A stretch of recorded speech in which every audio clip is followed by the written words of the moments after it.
Hi, this is Ismaeel from the Egyptian death metal band Crescent. You're now listening to The Bloodshed with the Vampire on the Metal Messiah Radio International. I would like to congratulate Metal Messiah Radio on their 13th anniversary. Ismaeel, it's a great pleasure to have you here, and I want to welcome you to the Metal Bloodshed with the Vampire on Metal Messiah Radio International. Thanks a lot, man. Thanks for having me. It's a pleasure. Ismaeel, I'd like to start this interview by congratulating you for your new upcoming album, Carving the Fires of Akhet. How was this pandemic affecting the making of this album and the whole Egyptian community in general? Well, on a personal level, it didn't affect the album at all, actually, because the album was already had the basic ideas and it started evolving, taking more or less the fine-tuning and everything with the album until it reached the final shape. That was basically before we were hit by the COVID-19. So it was already in place. There were demo tracks that were already home recorded. We had also the chance before the guys left, to specifically Yusuf, also to leave to Germany. We had the privilege or the chance to rehearse together some of the songs. So it was already taking shape. By the time we got hit by the COVID, it was already done. So it was only pending the actual recording sessions. How was the lockdown in Egypt? Well, the lockdown it came a little bit, actually quite late, other than other countries. There were some discrepant information. We weren't sure whether we have it or not until it was finally confirmed that there were some cases that rose. So we shut down quite late, which definitely affected the country. And then there were some measures of lockdown that the country took, partial lockdowns. So it was depending on how they're seeing the cases, whether it was spiking. When it spiked, we started to have harsher lockdowns. When it went a little bit down with the curve, then there were some more of the lockdown was lifted up. So it was depending, they were monitoring the situation, and depend on the statistics, they were taking action towards it. But tell me, how is the situation right now at the moment? Well, it's not so pleasant, honestly. So as you know, we are 100 million, the population in Egypt. So and we're very centralized. So basically the biggest cities, as in Cairo and Alexandria, are the biggest cities in Egypt, where they have like really high dense population. So that really doesn't help, like it could really spread like a plague, as a plague. So it's the last wave, especially after we had a holy month in Egypt, where people just like Christmas, we call it Ramadan, and people gather and stuff like that with their families, just like typically like Christmas in Europe or in the US. So of course that didn't really help the situation, and we could see already after this month that the numbers are spiking again. Yeah, and also the rollout of the vaccination isn't really doing that well, because some Egyptians were dragging their feet to go to get vaccinated. Some others are skeptical, just like everywhere else, reading and comparing between the vaccinations that we have in the country. So yeah, it's something between skepticism, being a little bit worried, what ifs, these questions, They all worry about side effects. Yeah, exactly. Because I could relate. It's of course we have to believe in science and everything, but it's not about being against the vaccination at all. It's just that we don't know how long was it examined. For virologists, it should take 3 years of examination. So we're not sure what will be the outcome, but maybe this is the only solution, So I don't really blame anyone who has a second opinion about the vaccination, whether getting vaccinated or not. It's a matter of free choice. It's a matter of a very personal choice. So of course, it affects community and everything. So it has to take some other measures, because we are all living together. We can't be selfish or whatever. So I'm pro taking the vaccination, but of course, I have no idea whether it will have side effects or not.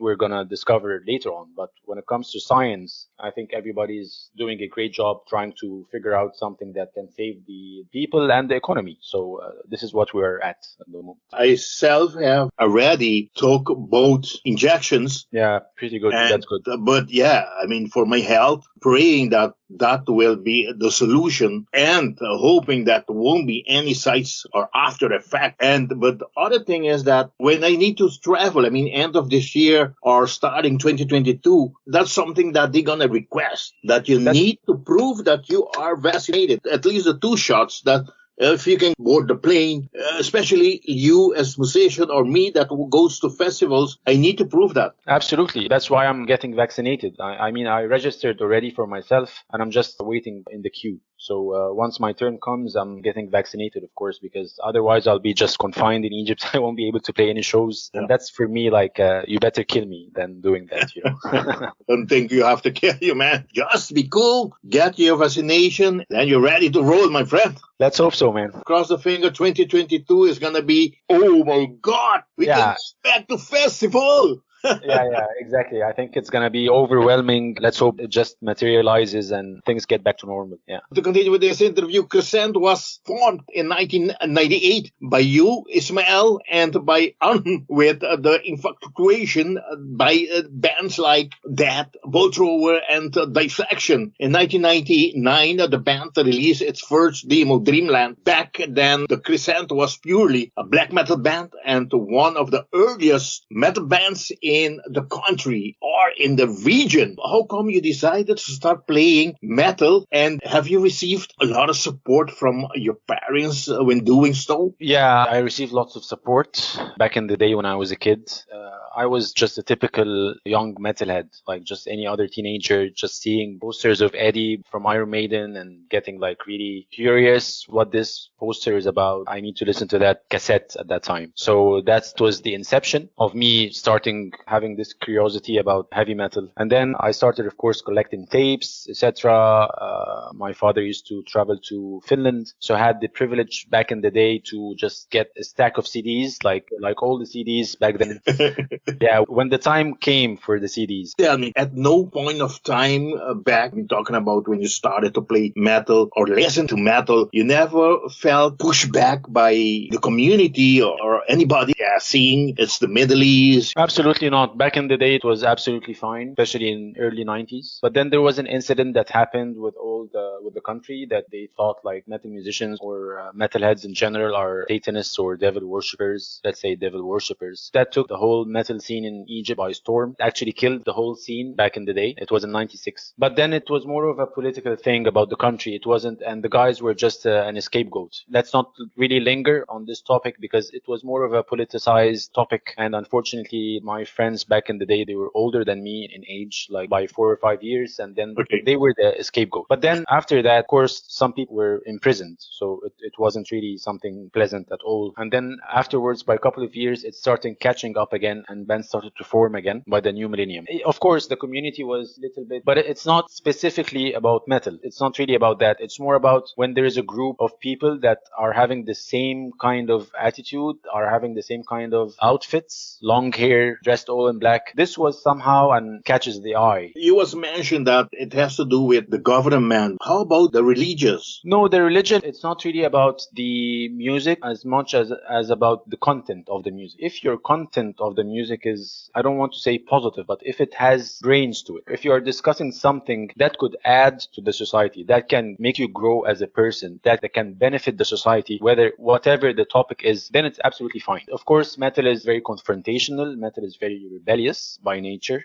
just like everywhere else. I mean, for instance, take a band like Behemoth, and they are facing lots of problems, whether in their own home country or they go to Russia, for example, with the Orthodox Christianity. This kind of religious institutions, of course, they could back you somehow if the lyrical content is too, I don't want to say blasphemic, more like it's too insulting me. So of course you might find this kind of a fight or an ongoing fight. This is something you cannot just be dissing something and you might not expect some sort of backfire. This is so normal. But also when it comes to our personal belief, everybody should express themselves freely. You should have the free expression, whatever you want to say, however you want to say. There shouldn't be any sort of censorship. So we always support the freedom of speech. Of course, in countries and scattered all over the world, not just in the Middle East, you might find these backfire and you have to stand up for it if you are up to the game. If you aren't, then good luck. It's a matter of personal choice after all. Ismaeel, early on, you did various gigs in Cairo, Alexandria, and mainly performing few original songs and with dedication set list of Dissection songs. How was these shows been around in Egypt? And yes, again, how is the metal scene? How do you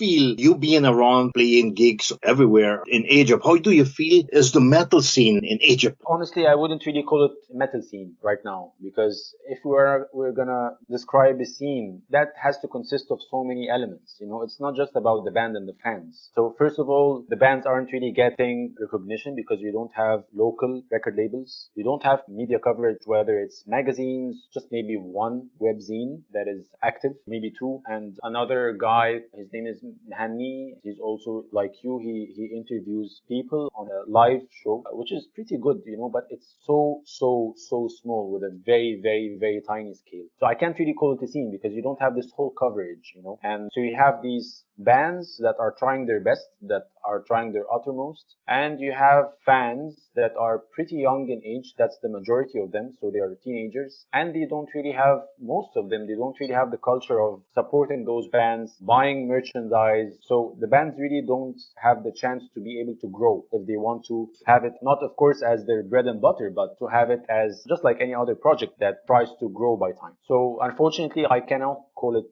a scene in Egypt. To answer your other half of the question, I felt great whenever I play in Egypt. Whenever I have the chance to perform in Egypt, I just love it, because of course you feel the vibe of the people, that they're so hungry for the distortion sound. You feel their passion, even if they don't buy shit or whatever. We just don't care, we just want to make people happy. And after all, we feed on this energy, So it's pretty good. And unfortunately, we haven't been able to play here, perform here, I mean, in the past 3 or 4 years. It's just having like some sort of hiatus at the moment. We are hoping in the near future it will get back to normal. Okay, if we go over to talk about Egyptian history, I remember there's a great American brutal death metal band. I'm talking about Nile, which is heavily inspired by Egyptian history and mythology. Now you come from the same Egypt, and it's something quite close to what Nile musically, but you does more incorporate a bit more of black metal influences into your sound. Talking about this lyrically and thematically, what has inspired you or rooted you into the history and mythology of your home country, Egypt? Well, this is where we grow. So we are surrounded by everything. So it's so normal that an extreme metal band would feel like they want to tackle these subject, talking about mythology and talking about our ancestors, that of course we feel associated pretty well. That doesn't give us the exclusivity to have that as just only Egyptian. I'm glad that a band like Nile called themselves Egyptian death metal. This is something that I'm happy about. This is something that actually brands a certain sound that is Egyptian death metal sound. I wouldn't call it Nile Egyptian, a Nile metal sound, because that would be exclusivity, and I'm against that. But I'm pretty cool with the idea that there is something called Egyptian death metal, and it can grow, and people can adopt this idea, because there are so many bands out there. Probably if you pick up any random band that is so inspired by the Nordic mythology, for example, but they're from Germany, they aren't talking maybe about the German tribes, they are talking specifically about the Vikings, for example.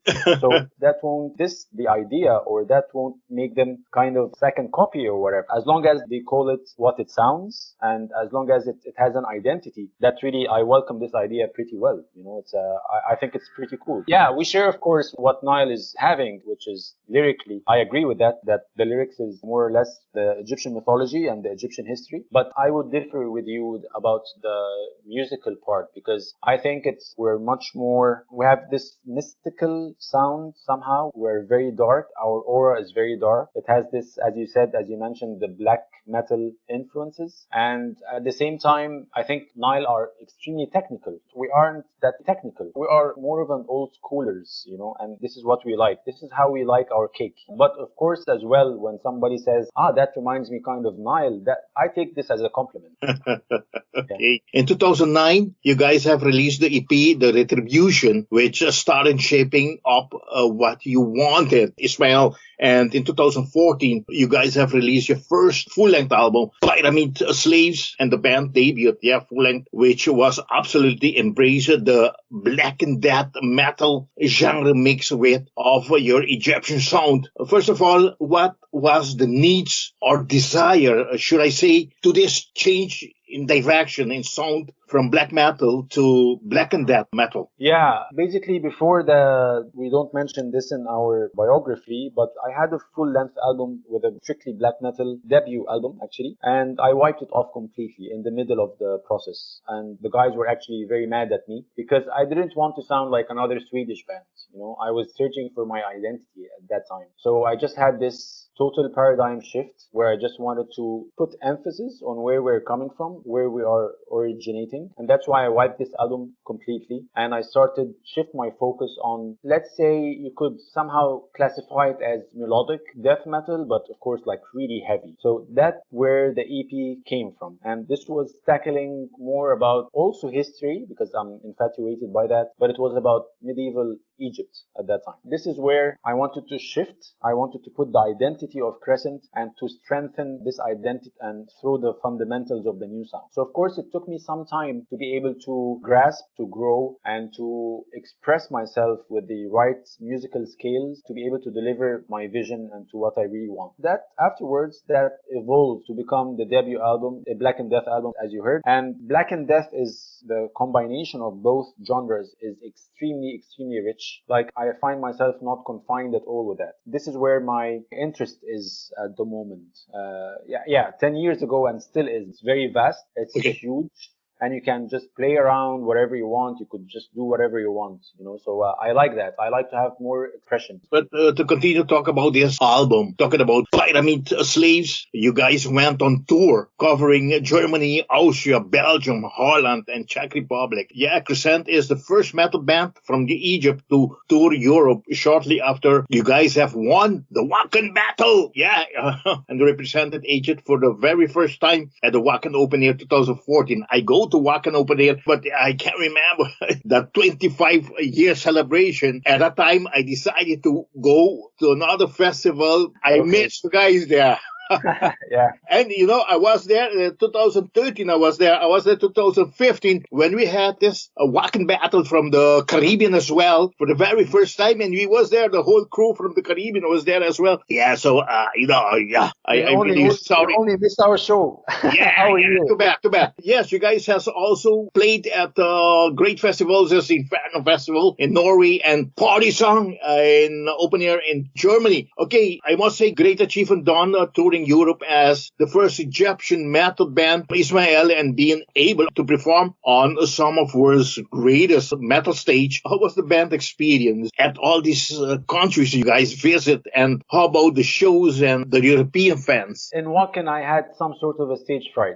That was the only stage fright that I had, I think, in my entire career as a musician. Other than that, all of the other shows, we were just going there just to crush everybody, We loved every single minute. Right now, when I look at it back in the day, I feel humbled, I feel proud of my bandmates. It's great to be able to play at all those international stages, to handle those stages. We received fiery feedback from so many people in Western Europe. It's amazing.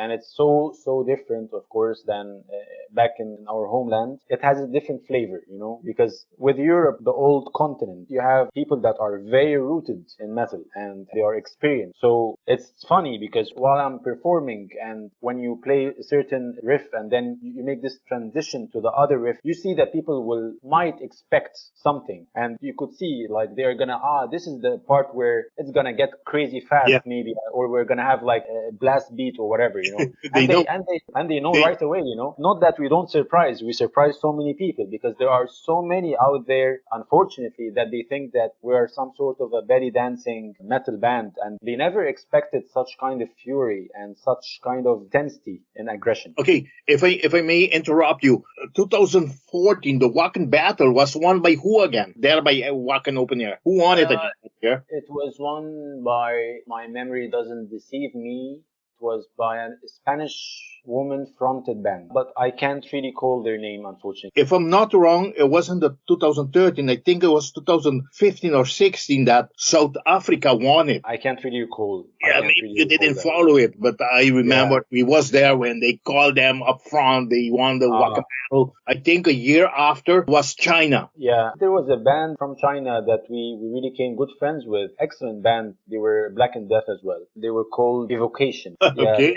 pretty cool band. Yeah. All right. In 2016 was this band out of Iceland that won. And nowadays they are one of the best black metal band from Iceland. Hayden, yes. Yeah.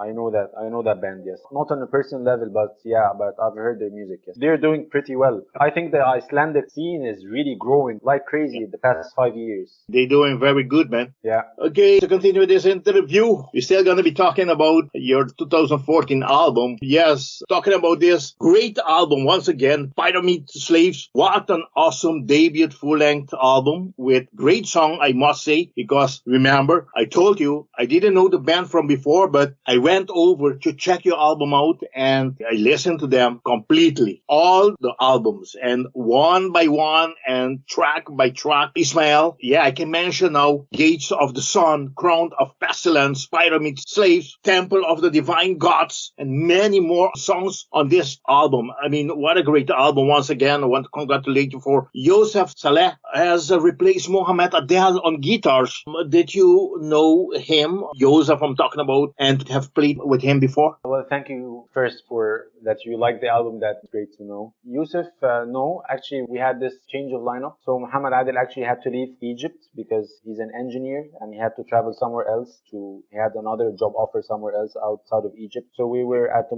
point where I had to have another guitarist replacing Mohamed Adel. So we actually made an ad saying like we want to audition guitarists. And some guys, they approached us and they showed us their skills and everything. And we ended up picking Yusuf. Yusuf was a very good fit for Crescent. Okay, the band's second full-length album, I'm talking about The Order of Amenti, was released in 2018. With this album, you guys reach a new level of maturity in the balance between aggressive and melody. I highly recommend songs like Recycling Spells to Mutilate, Apophis, Songs of Montu, Through the Scars of Horus, The Will of Amon-Ra, and Beyond the Path of Amity. And to close the album, In the Name of Osiris. The complete album, again, is awesome. Crescent has delivered to the world a magnificent musical masterpiece, I must say. If your 2014 album was awesome, again, listen to this album.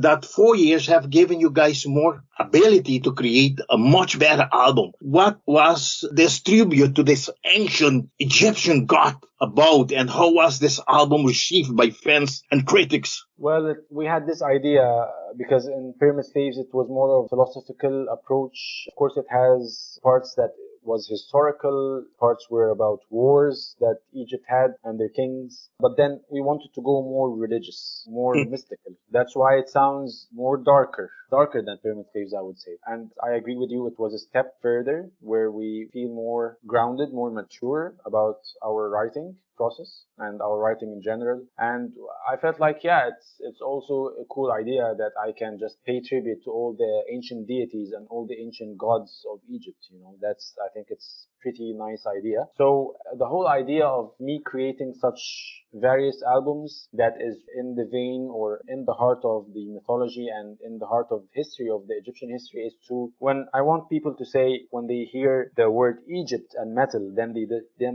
they say Crescent. I want to put the foundation, and then later on the generations could carry on and could do something even better than Crescent. This is what I hope for. But I'm making a vote to add to the heritage of this country where when it says death metal or when it says extreme metal, then Crescent can be mentioned. That's why I put all the emphasis on the history and Egypt. And then the sky is the limit for any other band later on to discuss whatever they want, So this is why I'm too focused on that. When it comes to the Order of Amenti, I think, as I said, you are grounded with Pyramid Slaves. You feel more comfortable about the style. You feel more comfortable about this subgenre in specific. And then you want to make it more, I want to bring it to the next step. So I feel more, as I said, more confident, and this is where it led afterwards. So it also, I think, probably a little bit more simple here and there than Pyramid Slaves. Probably Pyramid Slaves was a little bit, had more over drumming, had too dense. Of course, you learn from your previous albums, so even production wise or the sound you want to achieve,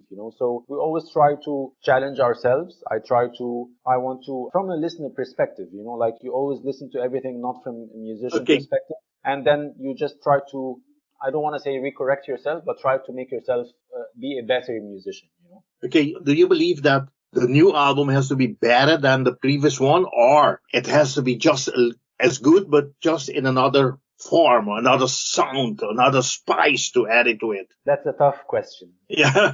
I mean, yeah, because some people say, if I can make a better album that I did 2 years ago, I want to make an album. But sometimes it's not happen that you have to compete against yourself. It's just that this time I'm going to add more heavy metal into, or I'm going to add some thrash into, which I didn't. I'm going to low down the tune, or I'm going to change the riffs a little bit. Even on the recording, not necessarily has to be better than the I agree. previous album. Yeah, I agree with you. I'm against the idea that, of course, that if you have a recipe and you just keep making that recipe, I don't see it gets me bored, because you aren't challenging yourself. You aren't trying to, at the end of the day, also metal. That's why I chose to play metal in the first place. I could call it, it's a very intellectual music, because it has no boundaries. You could just do whatever you want. And I think it's so limiting if you just do the same recipe all over again and you just repeat yourself.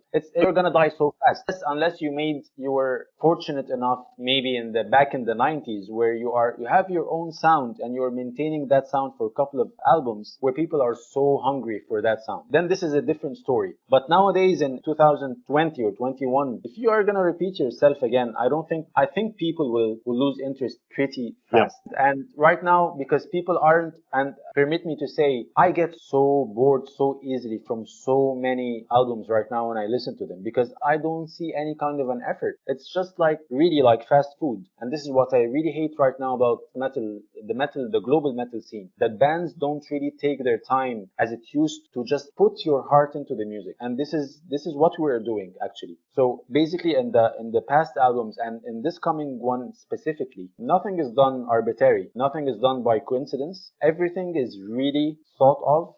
Every single word in the lyrics is thought of. That's why I really appreciate when you tell me you have been scrutinizing, you have been really listening track by track in every single album. This is the kind of person that would give me hope that, yeah, I can carry on and continue making music. Because I hate that kind of fast food culture. This is not for us. Yeah, I hate to comfort you. I mean, to sit here and talk with you and without know your history, without know your music that you have done. We're going to be talking now, how are you doing? And talking about this new album without knowing your roots, where you're coming from. Why I'm here. You're going to be talking things that are going to be lost if I don't do my job, my homework. And my homework because as a DJ, as an interviewer now, but also as a metalhead, because I'm not doing you a favor, listen to your music. It's a favor to me. It's to my delighting. I really enjoy down and listen to all the music you have made. Come on. Yes, exactly. And I really appreciate that. We need more people like you. Thank you. Okay, talking about this new album, after the promotional cycle of the Order of Amenti, you guys started working on your third album, full-length, Carving the Fires of Akhet. This period marked the departure of longtime bassist Moanis Salem and co-founder Amr Mokhtar. Yeah, two of the band's key members have left the band suddenly. Any reason why, and have them been involved in the making of the new album, Ismaeel? Yeah, it was very, very sad and unfortunate, their departure from Crescent. Yeah, I still pity that for sure, but we saw it coming. It's more about life pressures. Each one of them had their own life, their own endeavors. Someone has a family, has children, daytime jobs. So it's not, of course, it's not so easy like to carry on. And Crescent is becoming, bigger and bigger and bigger. So it's becoming more demanding. So it's very hard to balance your life, having a family, having your own, job, and also maintaining your musical endeavors, So unfortunately, they had to leave Crescent. But guess what? I mean, our drummer is more like a shadow member. He listens to everything that we do. He gives me his feedbacks. He still rehearses with me in Egypt, Okay. in Cairo. We are friends. This is a family. Crescent is a family. It's not. And our bassist is actually the one that made the premiere lyric video for us. Okay. And he's the one that put all the InDesign of the CD and the LP. We asked him what we need to do, and he searched and he made the whole InDesign. He's a graphic designer, It's not really a departure. I mean, of course, officially it is a departure. It is two main members are leaving. Specifically, Amr is the co-founder with me, but they are still remaining in Crescent's family. Okay, shortly after Mokhtar has left the band was joined by drummer Julian Dietrich of Into Coffin, German death black doom metal band, whom recorded drum for the album, while Andre Meyrink of Chaos Evocation, a German black metal band, joined the band temporarily on bass for a few live shows and the album recording. Stefan Yates of Horus X Life Malakash joined on bass after conclusion of the album. How did you guys get in contact with these guys, Julian Dietrich and Stefan Yates, to have them on board? But how was it also working with Andre Meyrink? Okay, so it's a bit of a long story. So Yusuf, our guitarist, moved to Germany because he's doing his master degree at the moment in Germany. And of course, Crescent, as a band, we had so many shows in Germany. Germany is a very important country. Of course, France as well, but Germany has a huge scene. So you see, of course, any metal band from anywhere in the world, most of the tour dates are actually covering so many venues in Germany. This is how the metal is huge there in this country. That's how we saw that we felt that Yusuf moving to Germany, and we want to have a foot, more of a solid foot in Germany and in Western Europe. So we thought, like, how about we have German musicians joining Crescent? So Stefan Diet is a personal friend of mine. I knew him from a common friend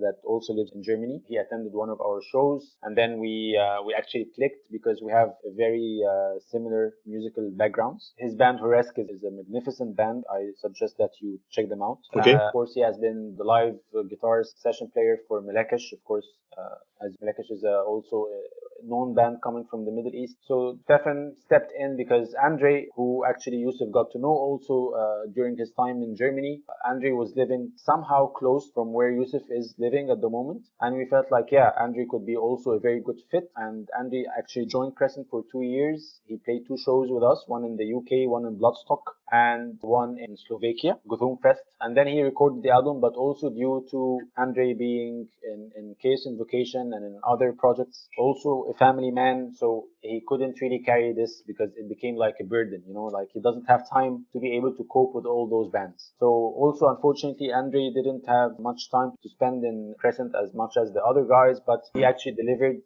really well on the Carving the Fires of Akhet. He recorded the entire bass lines, and I find his lines are pretty cool. So he did a really great job. So also he had to leave, unfortunately, and then it was no brainer that I spoke to Stefan at that time because he's my personal friend, and I told him, yeah, Andre's leaving. How about you step in Crescent? And it was a no brainer that he would tell me, yeah, I find this cool, So he joined. And ironically, before that, I was also looking for a drummer that could fit in the really big sized shoe that Amr left because you could see from our drumming, it's very demanding, it's very technical, and you have to be up to the skill to be able to fit in this position. I spoke with Stefan, and actually Stefan is the one that introduced me to Julian, and we sent to Julian other drummers, also asking we did like a very snappy, fast audition, and Julian just nailed everything like a piece of cake. So it was also an instant hiring, we sent to Julian asking him if he's interested, and he was. That's how it came about with all the lineup changes in the past year or two. Yeah, to go forward, I mean, yes, this great new album. Last April, Kairos Crescent announced their new album to follow up to the Order of Amenti from 2018. The new album, Carving the Fires of Akhet, and will be out on French Listenable Records. I like to say hi to Steffi from Listenable, by the way. Ismaeel, the second full-length album via this prestige record label, Listenable Records, how are the labels supporting the band this time, and why have you moved the release date from June 25th to July 30th? Listenable are doing a fantastic job. I'm extremely happy and pleased with their work. As I said, Crescent is a family, and part of that family is also Listenable. So we feel so comfortable dealing with them, and vice versa. So Listenable this time, when you check our merchandise, when you check on the website, you will find the album is released on vinyl on 3 different editions. So we have the red and the orange and the black. We call it the blood and the fire and the black vinyls. We also have a box set that includes so many cool items. You just have to go on their web store and check it out for yourself. So I think also with the promotion, thanks to Steffi, she's doing a magnificent job. It's having a really good coverage. Crescent's name is on every single webzine, on every single magazine all over the world. I want to salute Listenable's family, and Steffi, and I think the album is really receiving a huge feedback. Ismaeel, if you don't mind, briefly describe us this complete album, and please tell us about the bonus track. Yeah, it goes in parallel with the history of Egypt. So this time, as I mentioned before, the Order of Amenti was about the ancient deities of Egypt. This album is about the kings of Egypt and their relationship with the gods. It has so many aspects to it. It has a philosophical aspect. It has a religious aspect when religious goes really bad and sinister. It has political, and by the end of the album,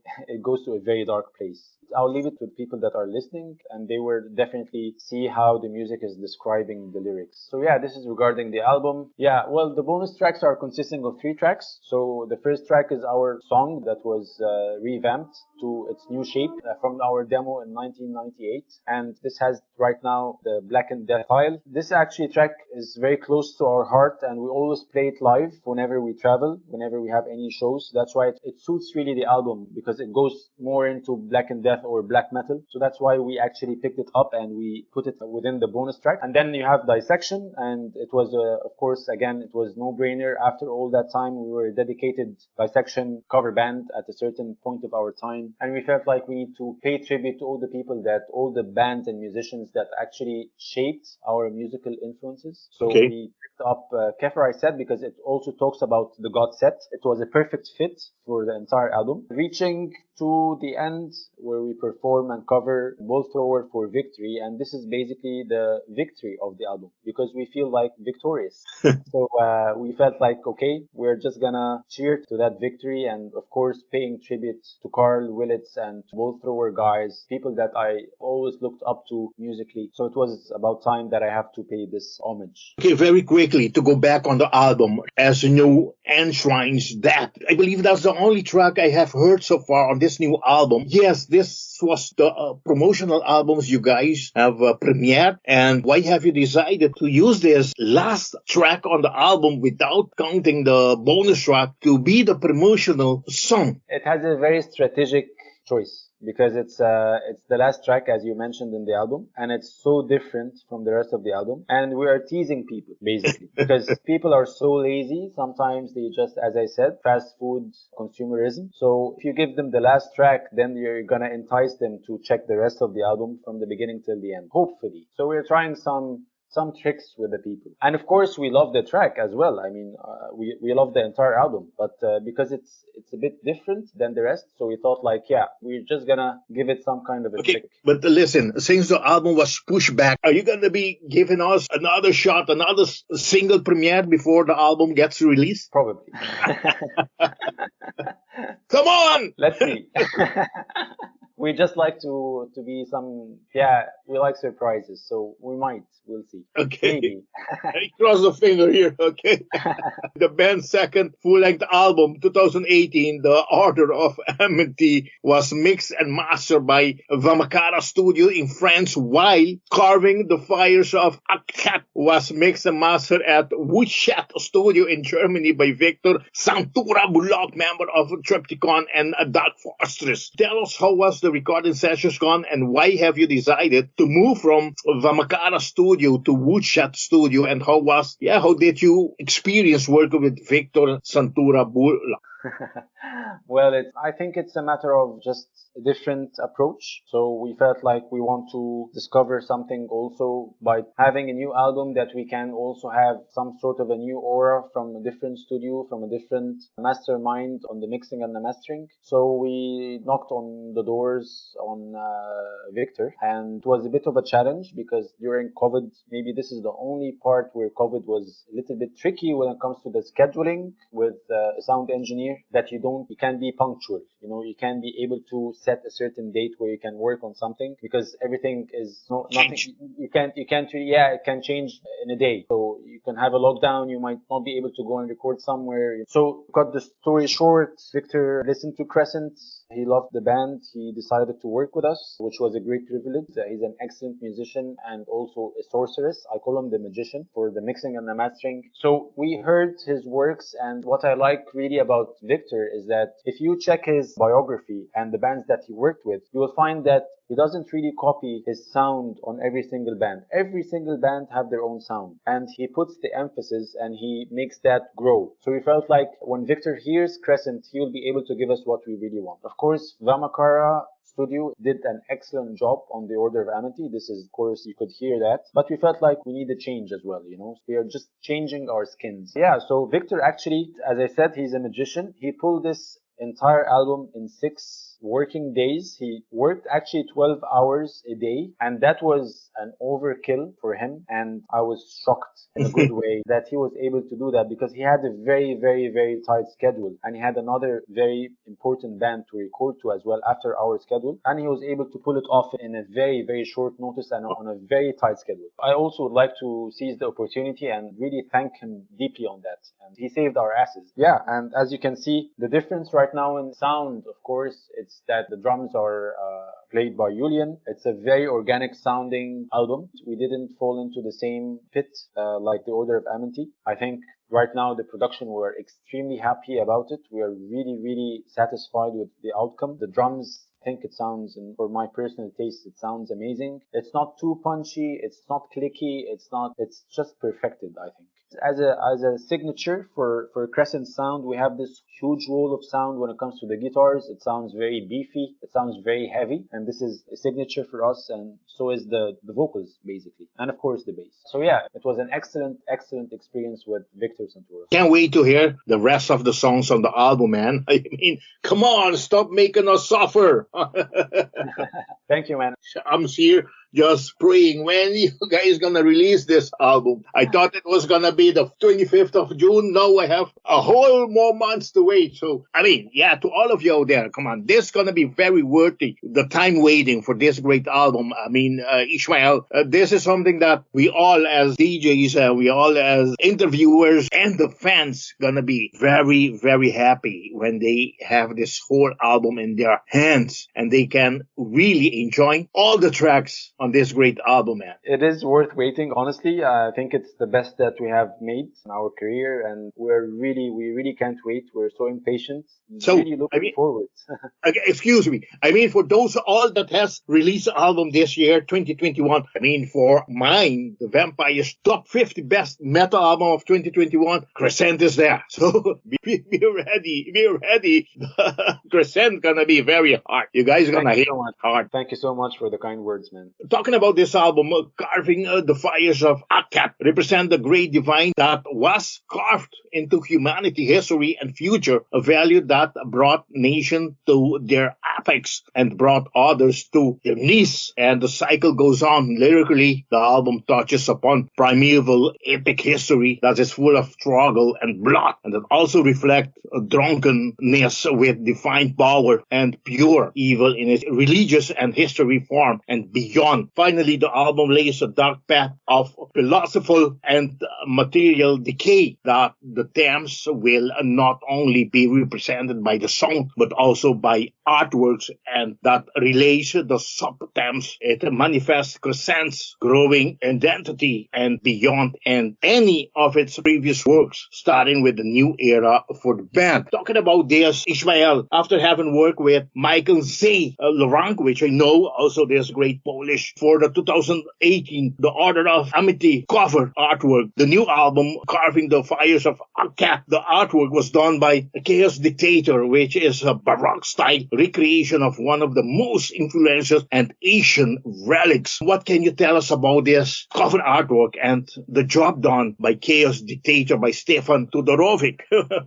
Todorovic, yes. Well, Stefan, we saw his works with other bands and we checked his profile and we fell in love instantly. So it was also an instant pick when it comes to Stefan. So Stefan is a great painter, and we also felt like we want to change from photo manipulation style to something that is more, I don't want to say mature, but it's more that we can relate to at this point of time or in our phase, just put it in the right way. Because Stefan works more with realism and with such style as in oil paintings. So we felt like we want to work with him. And again, we approached him. We told him all our ideas. It was actually Yusuf's idea. It wasn't mine, because Yusuf is so in love with this ancient relic of the first king of Egypt, as we know of, Mina or Narmer, the king that is unifying Lower and Upper Egypt. So you find this relic. This is actually 5,000 years old relic. Of course, it's a 2D. I can send it to you after our interview if you haven't seen it before. It's a 2D carving on one of the relic. And of course, we wanted to transform it to realism and to this Baroque style. So we told them exactly what we want. We told them the stance that the king is having, how people are begging for mercy, how Horus, God, is suspended and in battle accompanied by the king. So he transformed everything as how we exactly imagined. And basically we just transformed a 5 years old ancient relic to this magnificent artwork. He did an excellent job. It took a little bit of time, but it was in our favor after all, because he really perfected and gave all his passion into this piece. Very beautiful. Very, very beautiful, I must say. Thank you so much. Okay, seeking that the end of the pandemic and having all shows be able to restart again at this end of 2021 or 2022, what are the plans in doing live shows, Ismaeel? Yeah, we have 2 shows postponed for the third time in a row right now. So there are 2 shows in Germany, one in Munich with Dark Eastern Metal Meeting with an excellent lineup, and another show in, I can't recall, June or July with Bohrstream. I think it's more of the eastern part of Germany, closer to Frankfurt. 2 of excellent festivals in Germany, and we're thinking about making probably a mini tour. So we'll see, but it's not going to be big, probably around the same area. So we're just keeping our fingers crossed. Let's see if we will be able to really have that materializing. Yeah. Well, I hope to see you guys live. Yeah, to catch you guys on the road. I could be anywhere in Europe. Yes, we're going to be traveling back to Europe, hopefully, if not this December, anytime, 2022, to resume the festivals again. Okay, to go to the last part of this interview before we end this great interview, I must say, how about merch? Yeah, merch you'll find on our, if you go to crescentband.com, you'll find all the links to our merchandise. I mean, there's going to be links that takes you to all our social media and also to our merchandise URL or address. And also you can check through Listenable Records web store if you're interested for the new album. The pre-order has been already set, I don't know, like a month ago already. So people are pre-ordering the album. And we have the official t-shirt of the new album also, and some cool other items that we placed on our merch store. So check it out. I think the designs are cool. And once you listen probably very soon to the album, you might think of grabbing a t-shirt or something. When we listen to the next single premiere before the album. Yeah. We will. I think we will. Okay. I mean, it really depends on the time. We had these second thoughts about it, and we wanted to do it, but it all depends on the timing. If the timing is in our favor, then we're definitely gonna do it. Okay. I hope you guys together with the label can come up to a a good plan to release the single before the albums come out. Yeah. Ismaeel, the microphone of Messiah Radio International is all yours to thank whomever you want to thank. Well, I would like to thank you before anything else. Thank you for this very interesting interview. I really appreciated your time and your time that you spent on each and every album. This is really important. Really And, enjoyed it. Thank you. And I want to, of course, thank everybody who's listening to Metal Messiah right now. Cheers. Keep the metal flame burning. Thank you. Okay, once again, Ismaeel, I want to thank you very, very much for having made this interview possible. It's been a very great pleasure talking to you. And as I just said, I hope to meet you guys live on tour. And I wish you all the best with this great new album, Carving the Fires of Akhet. Thank you so much, man. Thanks for your time. And, thanks for having me. It's a pleasure, and keep doing what you're doing. Thank you so much. and I wish you all the best with the band, especially having new members. You know, I hope everything works out fine for you guys, and all the best in Egypt, to all the Egyptian community. We love you. Take care, and all the best, man. Thank you so much. Thank you so much. This means a lot to us. Thank you very much. Okay, and like I always say, metal on. Bye. Keep it metal. Thank you.